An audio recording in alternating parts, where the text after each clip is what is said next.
I'm an employee of Yorkshire Water, and Yorkshire Water has funded this part of Wilberforce College as a partnership between the college, but also the Environment Agency, Hull City Council and East Riding Council.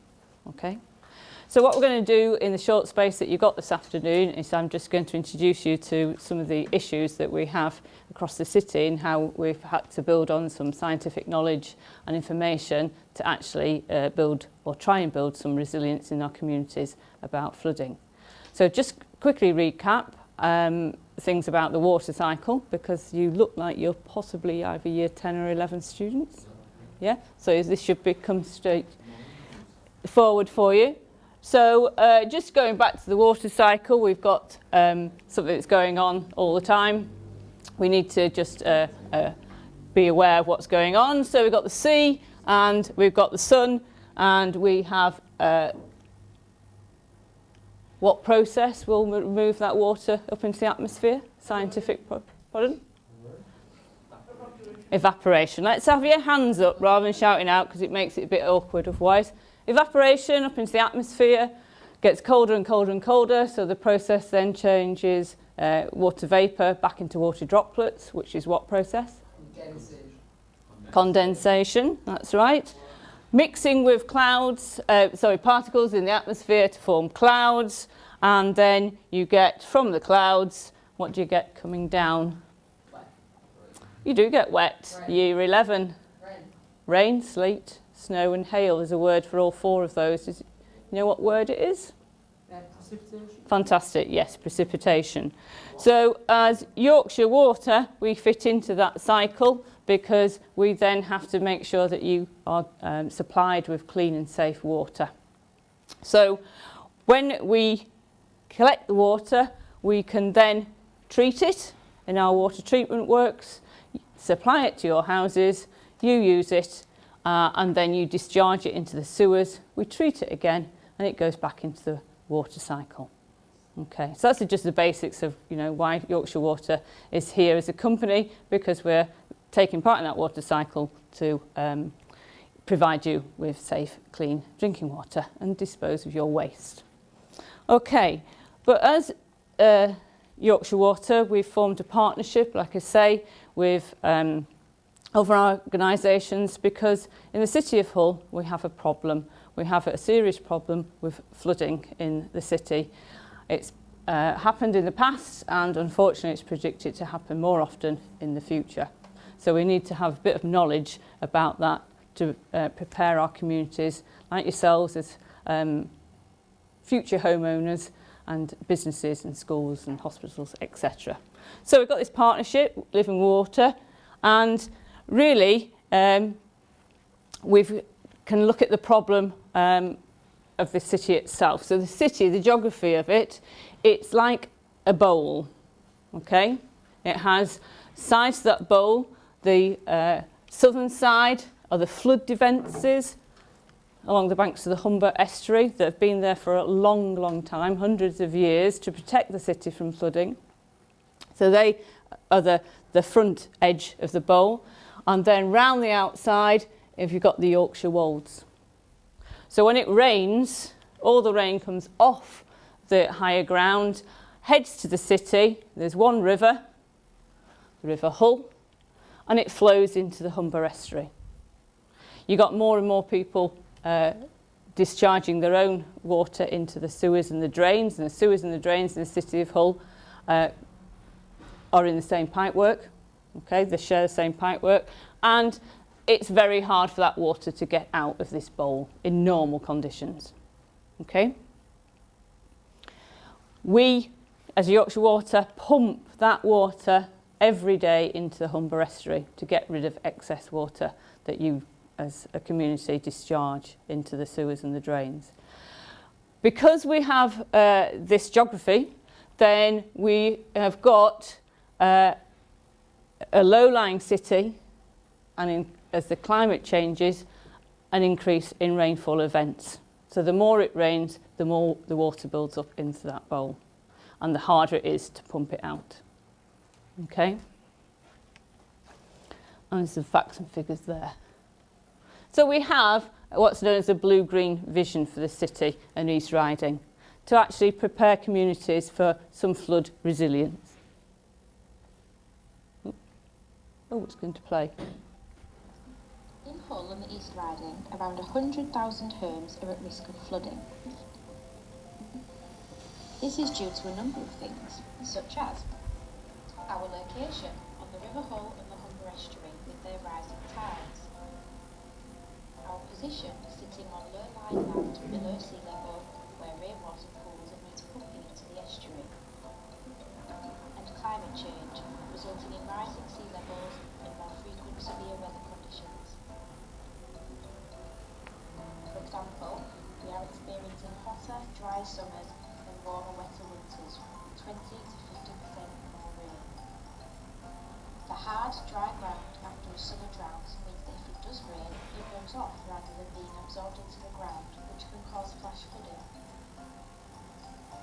Heavy rain in winter runs off hard surfaces such as roofs, roads and pavements and into underground drainage and sewer systems.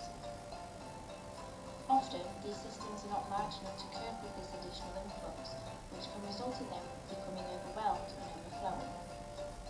These weather conditions mean Hull and the East Riding rely heavily on water storage and pumping stations to discharge rainwater. Although our underground sewers, drains, pumps and storage systems are well maintained, we need to look at other solutions on the surface to help protect our area from flooding. Our blue-green vision is to make our area more resilient to flooding by using sustainable drainage systems, or SUDs as they are more commonly known. SUDs help to manage surface water caused by rainfall. They aim to mimic natural drainage by slowing and capturing the water flow and channeling it away from drains and sewers. Examples of SUDs include water guts, which are attached to drain pipes on a property. They store rainwater, which can then be used to water plants and gardens. Green roofs, which have vegetation that soak up rainwater, preventing it from running into gutters and down the drain. Permeable paving, which allows water to sink through either into natural ground or storage areas under the ground, which is controlled. Rain gardens, which are packed with plants and vegetation that soak up water in built-up areas with lots of hard surfaces. There are also lots of surface SUDs, such as wetlands, swales and ponds, which are designed to collect rainwater during periods of heavy rainfall. They hold water until it can be slowly released into the sewer system when there is capacity. This is called slowing the flow. As well as managing flood risk, SUDs also help reduce pollution and enhance biodiversity. All in all, they are a great addition to any area. So, when will we see SUDs? We are currently surveying sites across Hull and the East Riding to determine if SUDs can be installed. This will involve talking to residents, researching community views and visiting your area to find out what you'd like to see in your community. Make sure you have your say by emailing us at inquiries@livingwithwater.co.uk, engaging with us on Facebook and Twitter, and you can find out more about SUDs and our blue-green vision at www.livingwithwater.co.uk.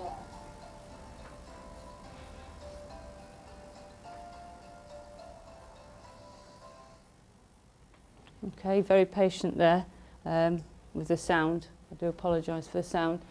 Those of you who were around in 2007, 2013 might have been affected by flooding.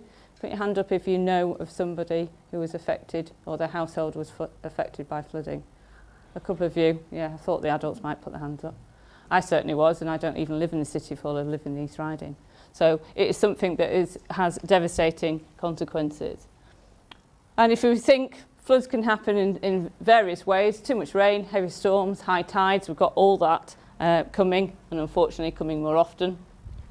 And it can happen very quickly, or it can happen over a period of time. Doesn't matter how quickly or slowly it happens, it can still be devastating. And 95 to 98% of the dwellings, the houses in Hull, are at risk of flooding. So that's nearly all of your houses. They're at risk of flooding in the future. So we have to think about what we can do to help those. In the 2007, 91 out of 99 schools had to be closed because of flooding and the flood damage. Oh, come for that. So, what I want to show you is a couple of different models that we have within this area of the building to show you what can be done to help prevent those flooding affecting damaging properties. Okay, so one of them is in the room next door that I'll explain quite briefly about it, and the others are down the corridor because these have been provided by technology businesses that use this science information to actually develop very simple ways in which you could protect your homes. One of them is more city-wide, which is actually behind you on the wall there.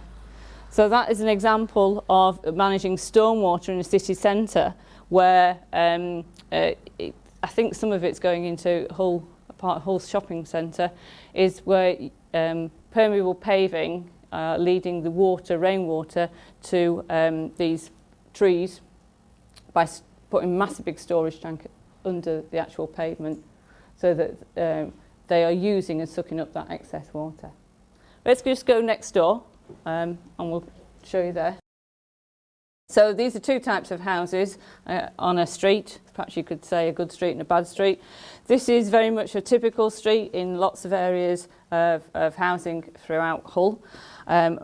Very old housing, 100, 150 years old housing, straight onto the street in lots of cases, straight onto perhaps concrete driveways, brick driveways.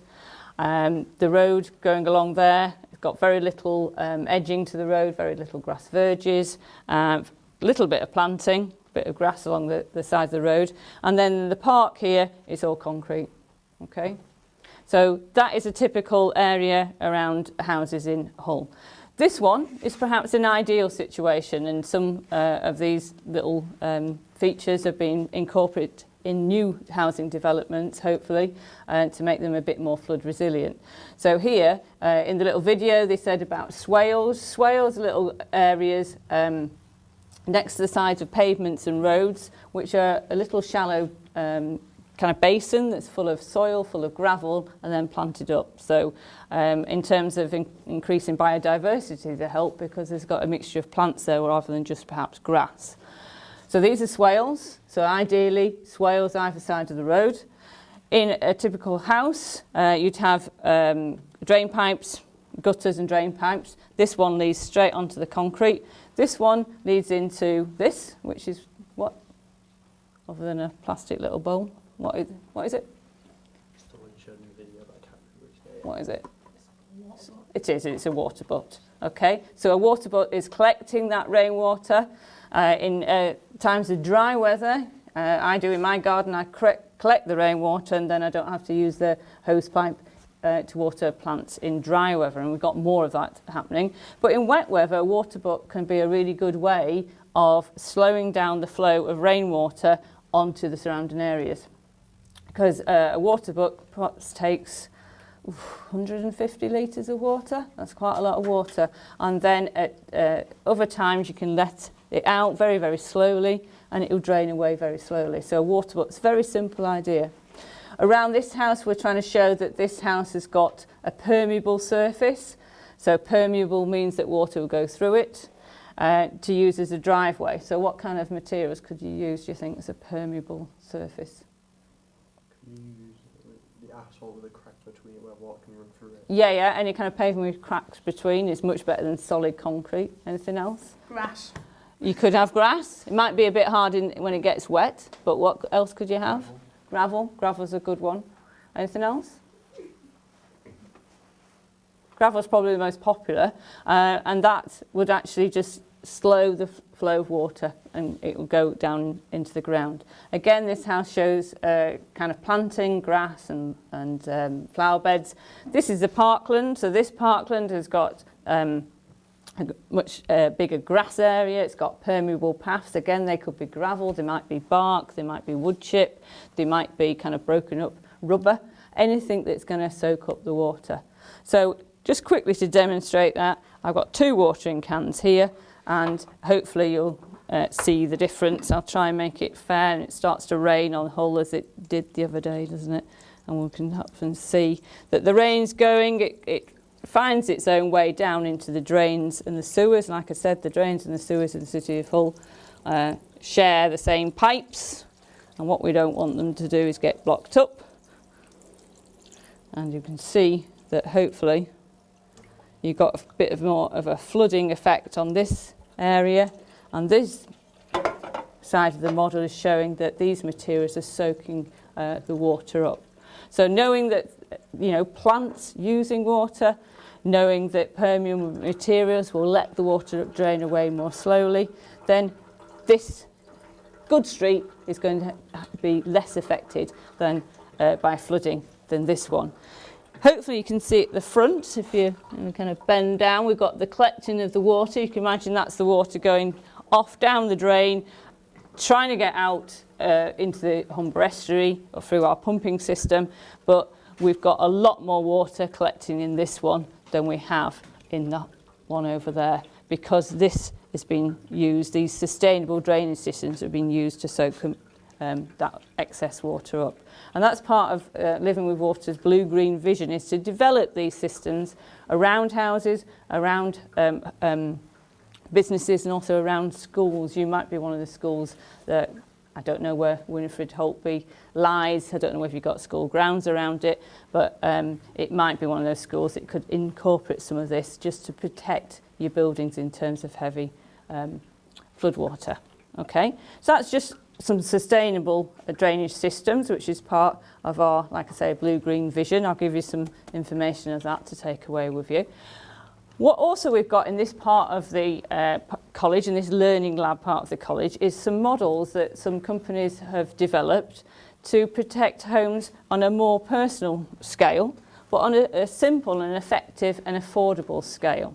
Okay, and we've got some models down the corridor, and we've got this model house here, which shows you some of the resilience flood defences. Okay, so what I'd like you to do now, don't all go in one group, there's not that many of you, but you can still split up into a couple of groups. I want you to have a look at the models down the corridor to see whether they could be something that could be incorporated in your house. And you know, they are working models, you can look and see how they work. And if perhaps maybe member staff, there is a leaflet in each one you might want to take away with you. So just go and have a look and see how simple, but yet effective things can be added to a house. Okay, so off you go.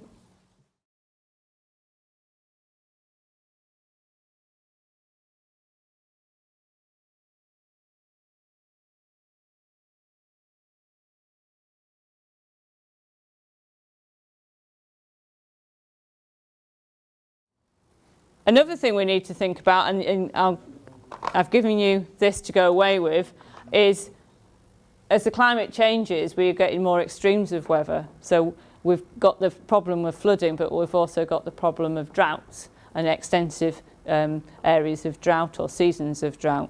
And when you use this as a little VR headset or with a QR code on the leaflet, it gives you an idea of how certain areas are going to change in the next 50 years if we have excessive spells of dry weather and drought. So it's thinking of, we've got too much water sometimes and too little water other times. So it's a chance to actually think about how to use your water wisely in times of drought and at times of flooding. Okay, so do take that away, do put it together. It took me quite a bit, but you've probably you're wiser than me, and it gives you just a little video about what would happen as the water recedes on a reservoir near us, which is called Top Hill Low, up near Driffield and Beverley. Okay, so hopefully you've got a bit of an idea to get some of things about flooding and sustainable drainage systems, and hopefully you've been able to take some of that home with you.